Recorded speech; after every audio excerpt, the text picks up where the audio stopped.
Who would have the most Ballon d'Ors in the last 15 years if there was no Messi and Ronaldo? I think it would be a lot like the 2000s era, like 2000 to 2010. In the 2000s, we saw like 9 different winners win the Ballon d'Or. Right. So I think we would see a lot of that. I think it would be a variety of like Mane could have gotten it one year, Benzema, Neymar, Suarez. I think it'd be a lot of that, a lot of mixture, variety. I don't know if we'd see a player win multiple. Iniesta, Xavi. Yeah. They would definitely be up there. Right. Maybe Lewandowski at one point. Yeah. It's interesting because my gut is telling me that it would probably be a Madrid player that would get the most solely because of the Champions Leagues, right? Which are obviously very, very highly regarded in the footballing community as far as like who is the best player, right? Yeah. Definitely, I think a World Cup year that would probably decide the Ballon d'Or that year. Yeah. But that's only 2-3 out of the 10 available. Yeah. So if there's 7 Ballon d'Ors available and Madrid wins a couple Champions Leagues, because they won 5 with Ronaldo, but I feel like they could have won a couple of them without him, honestly. So who would have been that next guy? That's a good one. Real Madrid's a good one to look at. Yeah.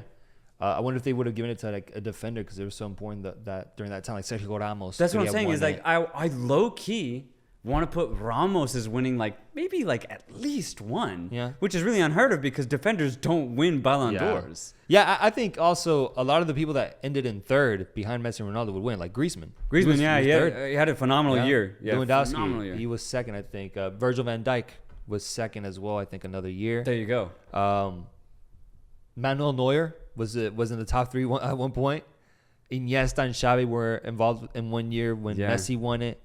Yeah, I think it'd just be a lot of variety. I don't know if we'd see back-to-back winners the way that Messi and Ronaldo did. I just don't. I agree because what other player has been consistently at the top during this time? I don't know. Because like you could even say Neymar, yeah, sure, he's dazzled and he's one of the most talented players and he's proven that.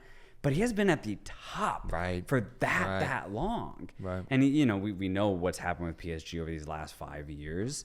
So it's just, I don't know. It's interesting. Although, that's a good point, though. Barcelona, even without Messi, when they had Neymar, Luis Suarez, Iniesta, and Xavi a little bit in that earlier stage, definitely one of them. Something there. There's something there where one of them would have won it at least once, maybe even twice. Yeah. Yeah, it would have been. Yeah, it's just an interesting question because it's just crazy that Messi and Ronaldo ended up doing that. Like, that we are having to think about the opposite side. I feel like they've normalized winning multiple awards like this when it should have never been like this. Like, it was never like this in the past where a player just dominated the best player of the world award. Yeah. But they've normalized it. They made it a thing that we should expect. And we're surprised when we think about a different reality where players are sharing the award almost instead of just dominating it one by one. Such a good point because you got me thinking now, once Messi and Ronaldo do finally just hang up their boots, I see it going back. Yeah. Where the next 10 Ballon d'Ors, it's just going to be a variety.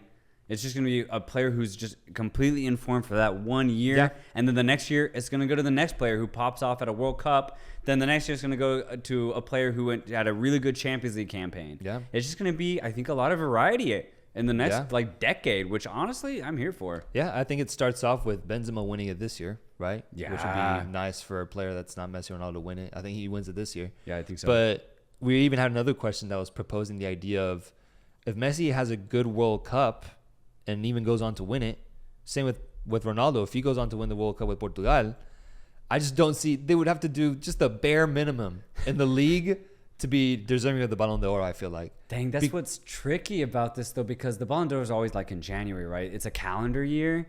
So they're changing that. They changed it. They're doing now. They're following the actual footballing season now. Yeah, gotcha. They announced that last year. Gotcha. Where after this last one, they said that they would start tracking the progress of the players when the season starts. Makes so much more sense. Like, so much more sense, bro. So much more sense. Oh, okay. So then in that case, they'd be able to take into account a good World Cup performance plus their club experience throughout that season. Yeah. Okay, well, in that case, if we're talking that, if Messi wins the World Cup, just as you said, he'd have to do the bare minimum in the league. Yeah. Bare minimum. Yeah.